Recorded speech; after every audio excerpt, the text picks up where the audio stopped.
Hello friends, today we are going to discuss a very important subject, the subject of theft. It is an offense relating to property. Chori. It is covered by section 378 of the IPC. So here you have a thief, he is removing some money from somebody's purse, so that is theft. But theft in law in the IPC has certain definition, a certain constraints.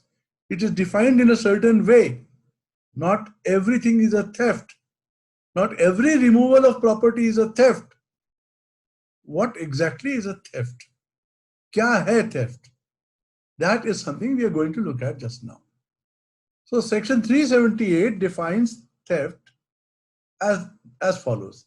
That if somebody intends to take dishonestly, I'll explain all this shortly. If somebody intends to take, लेना चाहता है, dishonestly, बेईमानी से, somebody intends to take dishonestly movable property which can move, not a house. House is not movable property. Lamppost, it is not a movable property. If somebody dishonestly, बेईमानी से लेना चाहता है movable property out of the possession of a person, किसी और के कब्जे में है वो property, not ownership. It is not ownership, possession of any person. So if X wants to dishonestly take some movable property out of the possession of Y without the consent of Y, and in wanting to take that property, he moves that property. ये बहुत जरूरी है. If X wants to dishonestly, बेईमानी से take property माल असबाब लेना चाहता है out of the possession of any person, किसी और के कब्जे से, without that person's consent, without that person saying yes, go ahead and take it, and he actually moves that property. Suppose there is a paperweight lying on your table and Mr. X comes and sits in front of you. Mr. X, he likes that paperweight very much. क्या है? गजब का paperweight है. And he intends to take it dishonestly. कहता है यार मैं इसको चुपचाप उठा के चल दूं. Let me pick it up and disappear. So paperweight is movable property. It is lying on your table, so it is in your possession. And suppose he does not even ask for your consent. He doesn't even say, yaar, please give me this paperweight. He wants to take it without that consent. Up to this point, though his intention is dishonest, the property is movable, it is in your possession, and you have not given consent, abhi tak bhi it is not theft. The moment Mr. X quietly puts his hand on the paperweight and moves it towards himself, whether or not he succeeds in going away with it, whether or not he ultimately leaves with it, if his intention to take dishonestly translates into physical action, he moves that paperweight in order to take it with him, he has committed the offense of theft. ये नहीं कि वो लेकर घर चला जाएगा तभी चोरी है. It is not that when he goes away and reaches home with that beautiful paperweight, only then it is theft. The moment it was lying on your table, he has quietly put his hand, covered it with a handkerchief, and he has moved that paperweight. At that point of time, it has become a theft. Now the consent which somebody can give, friends, consent can be express or implied. स्पष्ट हो सकती है या निहित हो सकती है. The consent जो रजामंदी है वो स्पष्ट भी हो सकती है, निहित भी हो सकती है. Somebody can say, if he, suppose this gentleman has come for your paperweight and he says, may I have that paperweight? Or he puts that hand in the paperweight and gestures, can I take it? Now you may either say, yes, please take it. Or you may say nothing. Because after all, between friends, what is there? If he takes a paperweight, how does it matter? So consent may be expressed or implied. And maybe it may be given either by the person in possession or by any person having that purpose, authority, either express or implied. Consent dene wala kaun hai? Who will give the consent? Either the person who is in possession of that movable property. In the example that I gave you, it was your paperweight lying in your table and you were in possession. But suppose you are absent and your elder brother is there and he is sitting in the same room, and this Mr. X comes and says, "Sir, may I take this paperweight?" Now, at that time, your brother is in possession. He is sitting there. Now, it is implied, even if not expressed. You may not have said publicly, "My brother has the right to give away my paperweight." There may not be express consent. Your brother may not have the clear authority. मेरे भाई को ये अधिकार दिया जाता है कि वो जब चाहे मेरा पेपरवेट किसी को भी दे दे. That is express authority. But it is implied. But he is my elder brother. He is sitting on this chair. There is a paperweight. Currently, it is in his position. He has the authority. So if this Mr. X comes and says, "Bade bhaiya, can I have that paperweight?" And your elder brother says, "Fine." The elder brother had at least an implied authority to part with the paperweight. So this, my friends, is the definition of theft. Now let us look at the ingredients one by one. The first one is dishonest intention. Now dishonest intention, beiman irada, there is a specific definition in the IPC. Section 24 of the IPC says, it defines dishonestly. It says, whoever does anything with the intention of causing wrongful gain to a person or wrongful loss to another person is said to do the thing dishonestly. So, if Mr. X has come to your office and he, without telling you, without your permission, dishonestly wants to take the paperweight, he is making a wrongful gain for himself and he is causing a wrongful loss to you. So it is either a wrongful gain for one person and a wrongful loss to another. Similarly, if you are walking on a road and somebody picks your purse, now he has moved the property, that is your purse, dishonestly, without taking the consent of the person in possession of the purse, that is you. He has caused a wrongful loss of the purse to you and there is a wrongful gain of the purse to him. So there is this is dishonesty.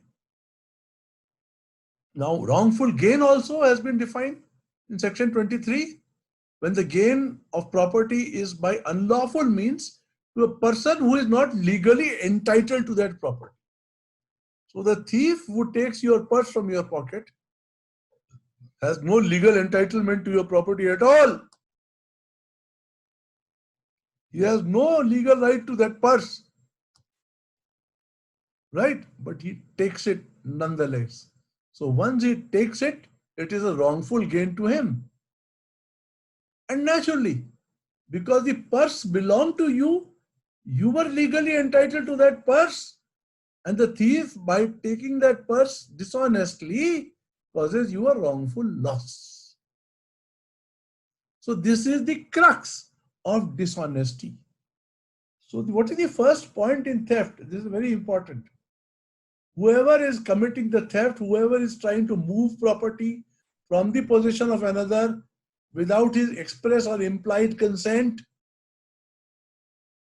and with the intention of taking it, must have a dishonest intention.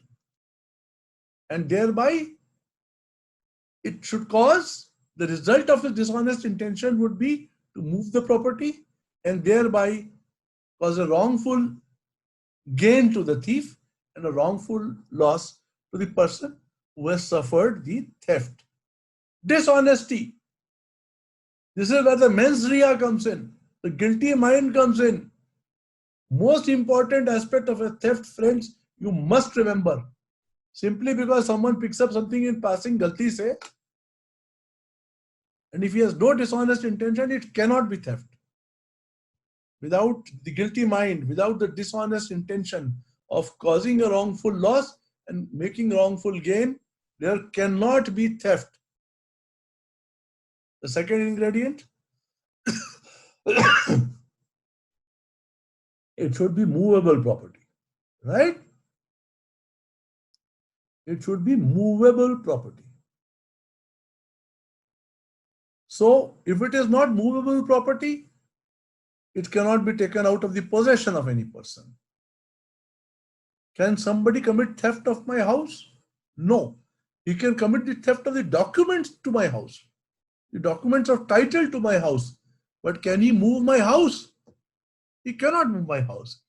Anything which is movable has to be corporeal. According to section 22 of the IPC, it should be corporeal in nature. What is corporeal? It should have a body, a shape. It should have a body and a shape which can be felt. Which can be felt. It should have a mass. It should have a weight. It should have a body. It should have a shape. It should be a corporate and corporeal entity. The word corporeal means any movable property which can be seen, which has a shape, which has a mass, which is a definite shape of itself and which you can feel by the touch or by the sight. Okay, so corporeal property. Movable property has to be corporeal property. Suppose a thief comes in front of somebody. The thief comes in front of me and waves his hand like this. Now he has moved the air in front of me. Maybe dishonestly, he wanted to deprive me of the air, wrongful loss to me. And that air where I am sitting is meant for me. He waves it, his hand. The air goes this way. Has he committed theft of the air? No. Air is not corporeal unless it is, closed in some gas cylinder or some can, closed gubbara, a balloon or something. He can steal the balloon. He can steal the gas cylinder. But can he steal the open gas? No. Corporeal. The movable property should be corporeal. And it should be movable. Therefore, anything which is fixed to the earth permanently, which is attached or fastened to the earth permanently, cannot be movable property. For example, take a circus tent. Now that circus tent, they drive lakkad stakes into the ground, tight, and they tie big ropes, etc., etc., etc. So that circus tent is attached to the ground permanently, at least until such time as the circus does not go away. So that is not movable property. That is not movable property, right? Or there is a lamppost which is firmly attached to the earth. That is not movable property. It could become movable property if the tent had already been unfastened, The tent had been loosened from the stakes and kept folded. Movable. And if somebody had, detached a lamppost and thrown it on the road, and then then it is removed, that is also movable. But anything which is fastened or attached to the earth in a permanent fashion cannot be designated as movable property. So theft, pehla, dishonest intention to cause wrongful loss or wrongful gain dishonestly. Number two, the taking should be of the movable property from the possession of any person. So possession is very important here. Possession is different from ownership. I may own, for example, a motorcycle, and I may go away and give it to a friend to drive. Who is in possession of the motorcycle? My friend, not I. So if the theft has to be committed of the motorcycle, it has to be dishonestly taken away and moved from the possession of my friend without his permission. Possession. Very different from ownership. Now, there are two examples given in the IPC. There are more examples, but these are very good. One person gives his watch, say X gives his gold watch to Y and says, Bhaiya, please keep my gold watch until I come back. What Y does, he goes to the shop of the goldsmith, or the pawnbroker, or the saraf, and says, Bhaiya, I am selling you this watch. X has given his own watch to Y to keep only. X has gone somewhere, he says, when I come back, I'll take the watch back. But what Y has done, he has gone to the goldsmith and he has said, Bhaiya, you buy this watch. Now, what has happened? Is it theft by Y? No, because the watch was in the possession of Y. He cannot commit a theft of something which was in his lawful possession. The possession having been lawfully entrusted by X, who gave him the watch. So Y cannot commit this theft. It is not a theft. He may have committed a criminal breach of trust because X had given him a watch on the basis of trust. Yeah, bhai, I trust you with this gold watch. Please keep it safe. I will come back and take it. That trust was breached, betrayed by Y. So it can be criminal breach of trust. It cannot be theft. Possession.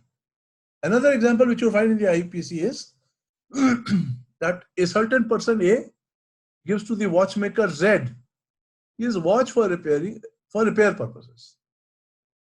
Now there is a heavy bill. Suppose the bill is for 10,000 rupees. And Z says to A, Bhaiya, you can take your watch back, but it will remain in my possession until you pay me 10,000 rupees. That is lawful. Z can say this watch is ownership may be yours, Mr. A, but the possession will remain with me. Give me my 10,000 rupees for the repairs and you take your watch. Now what A does, rather than repaying the 10,000, quietly comes and takes the watch away. Surreptitiously, dishonestly, and he has deprived Z of the possession of the property, which was a security, the watch, which was a security for that rupees 10,000, which A owes to Z for repairs. In this case, even though A has taken his own watch, back, he has committed theft. Ownership and possession are two different things. A may be the owner of the watch, but the watch was lawfully and legally in possession of Z. And A could take it back only after paying 10,000 rupees, but he does not do that. He dishonestly takes it from the possession of Z and moves it in order to take it away. So A has committed a theft of his own watch, but it is a theft. Okay. Now, it should be movable property. Okay. So movable property has already been described to you. You know what movable property is. So this we have already done. Now we come to the next. It should be taken without that person's consent. Naturally, if somebody has come to me and says, I want this thing, something, my paperweight, and I have given consent, it's okay.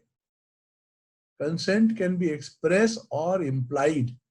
As I expressed to you earlier, if a friend comes to me and he looks at the paperweight, very expensive crystal paperweight, and I have generally told him कि यार तुम्हें जो भी चाहिए ले लिया करो. You take what you like. छोटा मोटा, you are a friend. Things are with me or things are with you, it is one and the same thing. So he may just picks it up and he goes away. My consent may not be expressed, but it is implied. Similarly, as I gave you the example, my elder brother would be sitting here. He may not have expressed authority to give away my paperweight, but there is an implied authority. He is my elder brother. He is sitting on my chair. My friend comes and says, Bhai Sahab, can I take this paperweight? He says, Le jao yaar. Or I have a library with lots of books. And there is a friend who keeps borrowing books from me and returning it. Now, unfortunately, when he comes, I am not there. He goes to the library and he's sure that there is an implied consent. He can take my book, borrow it and return it whenever he likes. So he takes a book and goes away. He has moved property. He has moved movable property. He has not got my express consent, but A, he did not have a dishonest intention. He was borrowing it. Number two, he really believed that there was an implied consent from me. Ki, bhai, you can take any book from the library, read it and then return it to me. No problem. You are a friend. I trust you completely. So the property must be moved, and in order for it to be moved, it should be in somebody's possession, and it can be taken or moved only with consent, express or implied, whether of the person in possession or somebody who has the authority to have possession of that object. Right. So that library example again. That person comes, again I am not there, but he has no blanket authority to take many books. I have not said, ki bhaiya, whenever you come, you take a book. I have not said it. But my father is sitting there reading a book. And the friend comes and says, sir, I know this is my friend's library. Can I borrow a book? Now my father has an implied authority to say, yes, please take it. And my friend has an authority or the right to believe in that implied authority. So though he does take a book, he does not do it dishonestly, and he does not take it without the consent of the implied authority of the father. I hope I am sufficiently clear, friends. Seedhi baat. If somebody takes something dishonestly, he moves it so as to take, he may want to take it, so he moves that movable property, and that movable property, when he moves, he has no consent, either express or implied, of the person in possession or the person who has the authority, express or implied, to be in possession. Okay. Now, this matter of movement, थोड़ा सा भी अगर move हो जाए तो क्या हो? The most famous case is that of Pyarelal Bhargav versus State of Rajasthan. It's a 1963 case of the Supreme Court. What happened? Bhargav Sahab was a superintendent in the office of the chief engineer. He had a friend called Ramlal. So what Ramlal, tender bharte hain, tender or whatever they do, they have some contract with the chief engineer's office, Bijli board, electricity board or whatever. So Ram Kumar said to Pyarelal, Bhaiya, you are my friend. Can you get that file from there? So what Pyarelal Bhargav, who was superintendent, he wrote to the office in charge and said, Bhaiya, file mujhe issue kar dijiye. The file was issued to him. He took it home. For 2 days, he gave it to Ram Kumar. Ram Kumar did whatever changes he wanted, returned it. 2 days later, Bhargav did not know that changes were being made. Bhargav was not part of that conspiracy. Ram Kumar had said, file dekh lu yaar, maine kya kaha, what have I said in terms of the contract, what service will I render? So Bhargav was a friend. He got the file from the office in charge, gave it to him. 2 days later, he put it back. Matter went up to the Supreme Court. And the matter said whether you move property permanently or temporarily. If you have taken it from the possession of another person, that is the chief engineer, without the authority of the chief engineer, and you have taken it dishonestly, with dishonest intention, it is theft. You may have intended to return it. But if it is done dishonestly, without the consent of that person, even if you have moved that property temporarily, a funny thing may happen. Suppose X owes rupees 10,000 to Y. Y comes and says to X, यार मेरे 10,000 रुपए दे दे. X says, give me another 15 days, I'll repay your 10,000. Well, what does Y do? On the table, some very expensive watch is lying. And what does Y do? He picks up the watch and says, I'm taking it. When you return my money, I'll give this watch back to you. It is theft. The intention was not honest. He moved my watch, or the watch belonging to X. He moved that watch without the consent of X. Even if he proposed to return it as soon as he got his money back, that means you wanted to take it only temporarily, it still remains theft. आप 5 minute के लिए चोरी करते हैं या 50 minute के लिए चोरी करते हैं? You commit a theft for 5 minutes, you commit a theft for 50 minutes, for 50 days, 50 years. A theft is always a theft. ठीक है? It is no excuse to say, अरे मैं तो वैसे ही ले आया था और मैं सोचा इसको दिखा के I will impress somebody and bring it back. Sorry, no. Sir, I took that gold watch only to impress my would-be in-laws. I took it without permission. My intention naturally was not honest. And I had no consent. But I just wanted to show my in-laws wearing that watch, to show I am a very big man myself. And then I would come back and give it to you. Sorry, a theft has been committed. But sometimes it happens, friends, that very funnily, even if you commit a theft with the intention of committing a theft, and you take something from somebody's possession, even then may not be theft if you can prove it was not dishonest. Very interesting case. Birla Corporation versus Advent Investments. 2019 case, recent case. Very unique case. Very unique case. In this case, property was taken. Property was taken without consent. Property was probably taken dishonestly. But still the court did not consider it theft. Let us see why. Now, there was a very famous lady of the Birla. Birlas are, the richest families in the country, one of the richest. Priyamvada Birla, before dying, she made a will in favor of the family of her chartered accountant, some Lodas. So after she died, the Lodas said, "Bhai, ye property hamari, this is our property."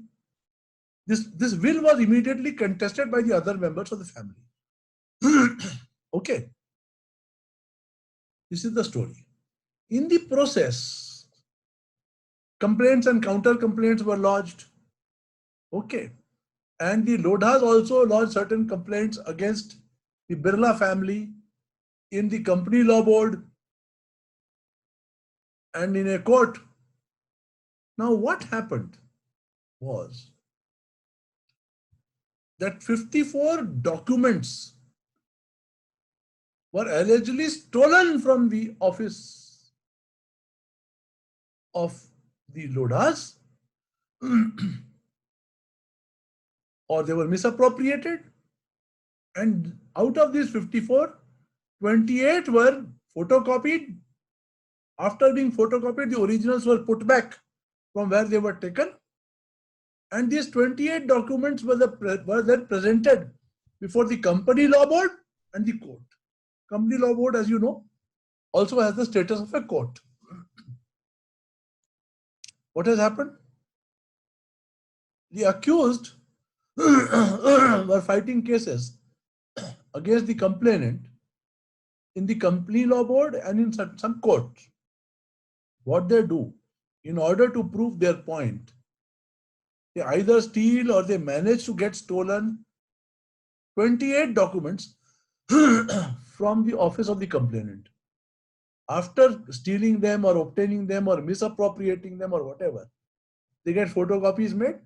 Then they have those 28 documents put back. And they present these documents before the court in support of their contentions, in their defense. Now, the criminal case was lodged, and actually the complainant said, this was taken dishonestly. These documents were taken from my possession. They were taken dishonestly, they were moved, and they were taken from my possession without my consent, either expressed or implied, or without the consent of anybody else whom I may or may not have given the authority to give that consent. It is a pure and simple case of theft. Is it not? No, but the finer point of dishonest intention was again brought in by the court. The Supreme Court said, no, the dishonest intention was not there in taking of the documents. Why was it not there? Why was it not a dishonest intention? The court admitted they may have taken the documents. They may have taken it without your consent. The documents may have been in your possession. The court didn't even bother to inquire into all that. But court said the key element, dishonest intention, is lagging. Why?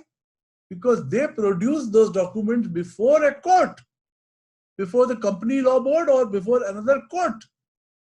So they were actually helping the court thereby to arrive at the truth in a judicial proceeding.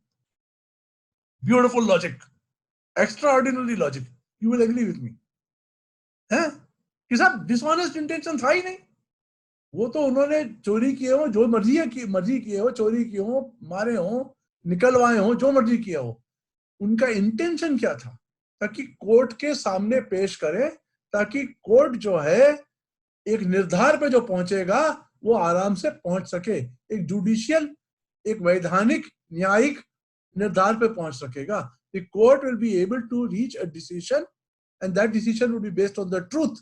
So to show the truth to the court, those copies were stolen. So, but that was not a dishonest intention. When you are helping the court to arrive at the truth, how can there be a dishonest intention? So, if the documents were taken away to show the court to arrive at the truth, there is no wrongful loss to the accused, to the complainant, and there is no wrongful gain to the accused. Moral of the story: if I steal some documents from somebody else whom I am opposing or fighting a legal battle with, and in the process I present these in court, either the originals or the copies, I will not have committed the offense of theft, because my honest intention was to go to court, to show the truth to the court. So here, it's a question of interpretation, and this is how the Supreme Court chose to interpret the impact of honest or dishonest intention. And this is a very recent case, 2019. So it is the law. Already, friends, I will tell you what happens when there is a criminal case and there is a search and seizure operation by the police or by the Narcotics Bureau, etc., etc. Sometimes they may illegally, they may search and seize documents or papers without following the procedure laid down in the CRPC or the NDPS Act or the PMLA or whatever. They may not follow the procedure. Rightly speaking, such a search and seizure should be illegal. But courts have held that even if the search and seizure was illegal, if the documents went to prove the truth, then that illegality is a mere technicality. Usi ko, that same principle, if you extrapolate, the Supreme Court said, the taking away may have been, hypothetically it could have been illegal, but it can never be theft because their dishonest intention is lacking. Is that clear, friends? Okay.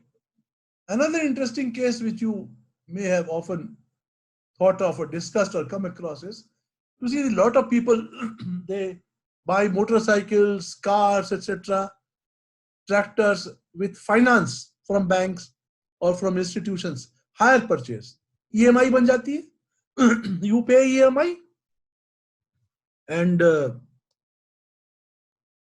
after you have completed the payments of the EMIs, सारे EMI जब आपने पे कर दिए, and then that car or motorcycle or tractor becomes yours. Everybody knows it. EMI is a very well-known thing. आजकल I believe 99% of the vehicles are purchased only through EMI. What vehicles? Even TVs are purchased on EMI.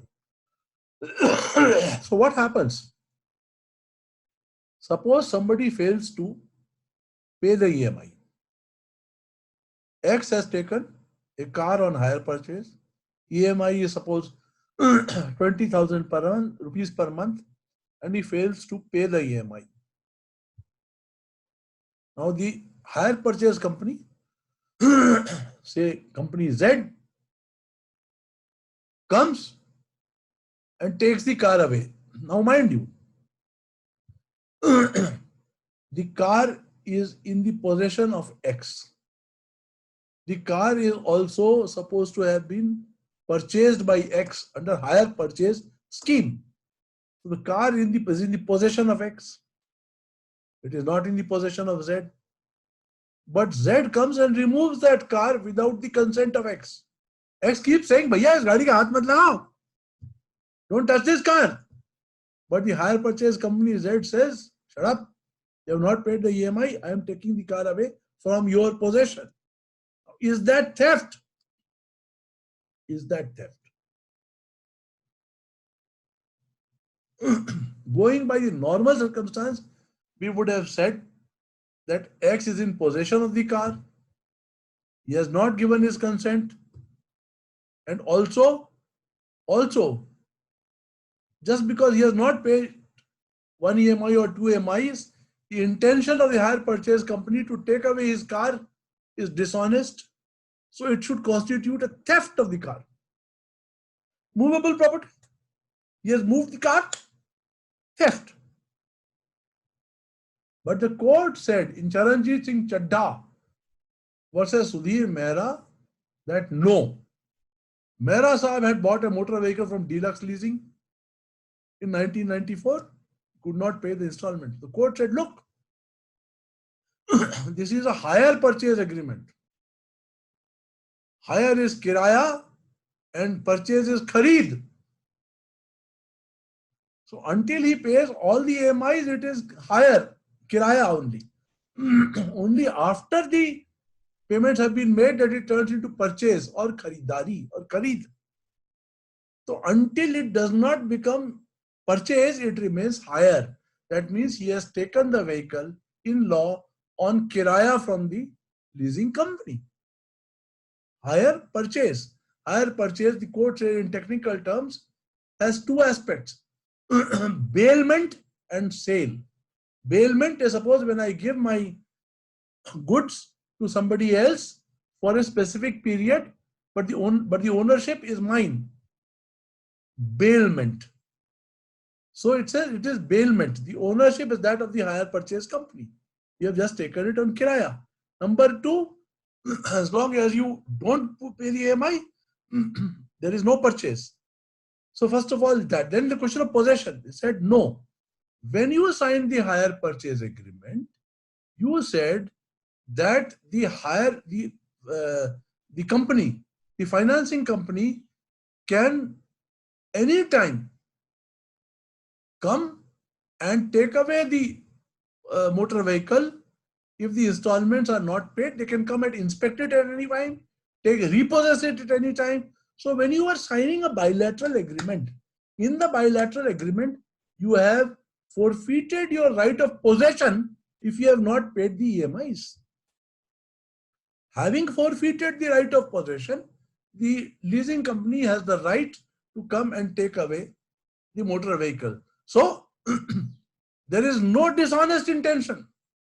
There can be no dishonest intention if the leasing company or finance company comes and takes away the vehicle for which you have not paid the EMIs. There is no dishonest intention. And when there is no dishonest intention, and there are provisions in the hire purchase agreement that the leasing company can come and repossess the vehicle at any time if EMI is not paid, then where is the question of any violation of the law? And there is no wrongful loss to you because you have not paid EMIs. And there is no wrongful gain to the company because after all, it is their vehicle. So even though the vehicle was in the possession of the person who had taken it in hire purchase, it was taken away by the hiring company, still it was not a theft because the dishonest intention was lacking. So these are the various aspects of theft which I thought I would make clear to you, friends. The ingredients of theft: dishonest intention to cause wrongful gain or wrongful loss of what? Movable property, which is in the possession of somebody else, whether that possession be express or be implied, and somebody tries to move that property dishonestly without the consent of the person in possession. He may move it by 5 inches or he may move it by 5 miles. If the movement is dishonest with the intention of taking that movable property dishonestly without the permission, express or implied, of the person in possession, then it is a theft. But the first portion is most important: dishonest intention. So if you want to steal documents to prove in court the truth, according to Supreme Court, that is not dishonest intention. If you are a hire purchase company who has given something on hire purchase and EMI is not received, and you recover the vehicle from the possession of the person who has taken it, there is no dishonest intention. So the entire khel is that of the mens rea. If there is no mens rea, there is no theft. I hope it is satisfactory, friends, and I shall conclude here if it is all right by you. Thank you.